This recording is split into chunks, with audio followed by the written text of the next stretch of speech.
अस्सलामुअलैकुम, welcome to my YouTube channel cooking tasty recipes. आज मैं अपने किचन में बनाने जा रही हूँ मज़ेदार सा मटन नमकीन गोश्त, जिसकी रेसिपी मैं आपके साथ शेयर करूँगी बिल्कुल आसान तरीके से। तो यहाँ पर सबसे पहले मैंने 1 कप ऑयल ले लिया था। ऑयल मेरा जो है वो हल्का गर्म हो चुका है। इसके अंदर मैं ऐड करूँगी मटन। मटन को मैंने अच्छे से वॉश करके छलनी में रख दिया था। इसका जो ब्लड है और जो एक्स्ट्रा पानी है वो रिमूव हो चुका है। मटन यहाँ पर मेरे पास है, मिक्स में है, विद बोन्स है, इसमें बोनलेस भी है और ये है मेरे पास तकरीबन 1 केजी। तो यहाँ पर मैं मटन को अच्छे से फ्राई कर लूँगी 4 से 5 मिनट के लिए, ताकि जो है इसका कलर वो चेंज हो जाए और जो इसमें से पानी रिमूव होना है वो भी रिमूव होकर ड्राई हो जाए।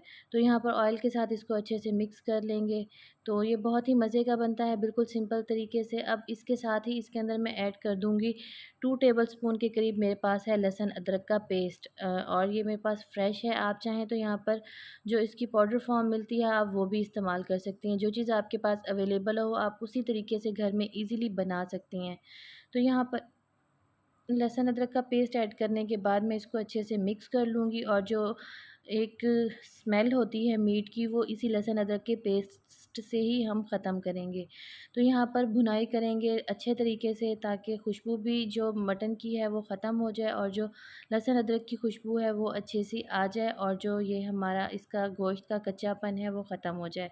तब तक हम इसकी भुनाई करेंगे जब तक कि अच्छी सी खुशबू आना स्टार्ट नहीं हो जाती। तो यहाँ पर इसमें मसालों के अंदर मैं लूँगी 1 टेबलस्पून के करीब मेरे पास है भर के मैंने सूखा धनिया पाउडर ऐड किया है।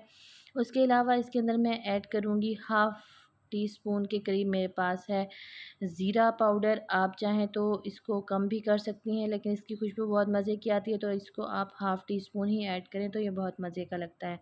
हस्बे ज़रूरत इसमें मैं ऐड करूँगी नमक। नमक की क्वांटिटी बहुत ज़्यादा हम इसमें नहीं रखेंगे, क्योंकि फिर जो है ये बहुत ज़्यादा हैवी हो जाता है। हम इसको लाइट लाइट सा ही बनाएँगे, बिल्कुल हल्के-फुल्के मसालों के साथ।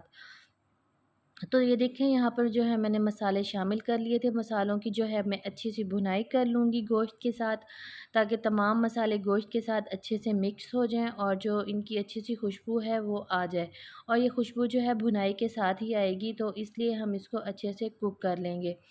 तो ये देखें यहाँ पर मसाले मैंने सारे ऐड कर लिए हैं, और अब मैं इसको मिक्स कर लूँगी और कुक कर लूँगी 4 से 5 मिनट के लिए। तो ये देखें यहाँ पर इसका जो हल्का-फुल्का पानी है वो भी निकल के खुश्क हो चुका है, और इस पॉइंट पर मैं इसमें ऐड करूँगी दही। दही मेरे पास है 3 टेबलस्पून, जिसको मैंने अच्छे से मिक्स कर लिया था। उसमें कोई भी जो गुठली है वो नहीं है, और जो फ्लेम है उसको मैंने लो कर लिया था, क्योंकि कोई भी हम जो वाइट इंग्रेडिएंट है इसमें ऐड करते हैं, जैसे कि दही और क्रीम है, तो इसके फटने के चांसेस होते हैं, जिसकी वजह से हम जो है फ्लेम को स्लो कर देते हैं, ताकि जो प्रोसेस है वो स्लो हो जाए और जो हमारा मिक्सचर जो हम ऐड करते हैं वो बिल्कुल भी ना फटे और उसकी जो गुठलियाँ हैं वो बिल्कुल भी ना बने। तो यहाँ पर दही को ऐड कर लेने के बाद दही दही का पानी भी मैं खुश्क कर लूँगी, और इसके अंदर मैं ऐड कर रही हूँ काली मिर्च है मेरे पास 1 टेबलस्पून के करीब। अगर आपके पास सफ़ेद मिर्च अवेलेबल है तो आप वो भी इसमें ऐड कर सकती हैं। दोनों में से कोई भी एक मिर्च आप ऐड करें, ये ऑप्शनल है। अगर आप दोनों ऐड करना चाहती हैं तो हाफ़ टी स्पून वो ऐड कर दें और हाफ़ टी स्पून ये ऐड कर दें।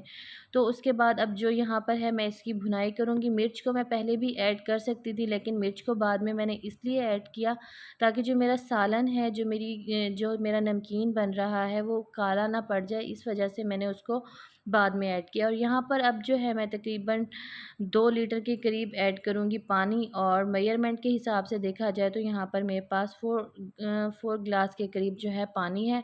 पानी ऐड कर लेने के बाद अब यहाँ पर मैं इसको कवर कर लूँगी, और इसको लो टू मीडियम फ्लेम पर मैं पहले कुक करूँगी जब तक कि इसमें बॉयल नहीं आता। जैसे ही पानी में बॉयल आना स्टार्ट होगा तो उसके बाद इसको मज़ीद मैं कवर कर दूँगी, और उसके बाद इसकी जो फ्लेम है वो बिल्कुल कर दूँगी मीडियम, और इसको 1 से डेढ़ घंटे के लिए बिल्कुल लो फ्लेम पर कुक कर दूँगी, या ठहरा दूँगी, या फिर तब तक कुक करेंगे जब तक कि गोश्त मेरा सॉफ़्ट ना हो जाए और जो है पानी बिल्कुल खुश्क ना हो जाए।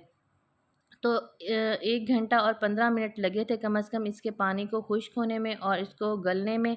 अगर इस दौरान आपके पानी की मिकदार कम हो जाए तो आप इसको मज़ीद भी पानी डालकर कुक कर सकते हैं। उसके बाद मैंने इसमें ऐड किया था अदरक, और इसको मज़ीद 5 मिनट के लिए लो फ्लेम पर ठहरा दिया था, ताकि जो मेरी ग्रेवी है वो बिल्कुल अच्छे से ड्राई हो जाए। अगर आप इसकी ग्रेवी रखना चाहते हैं तो 15 मिनट पहले ही ये ऑलरेडी डन हो चुका था, लेकिन मुझे इसकी ग्रेवी ड्राई करनी थी। हमारे घर में बिल्कुल सिंपल तरीके से खाया जाता है। तो लास्ट में मैं इसके ऊपर ऐड करूँगी सब्ज़ धनिया और थोड़ी-सी मैं मिर्च ऐड करूँगी, सब्ज़ मिर्च, और उसके बाद इसको अदरक के साथ गार्निश करके इसको सर्व कर लूँगी। अगर आपको मेरा ये तरीका अच्छा लगा हो तो मेरी वीडियो को ज़रूर लाइक करें और मुझे कमेंट्स में बताएँ कि आपको मेरी रेसिपी कैसी लगी। इसके साथ ही मुझे इजाज़त दें।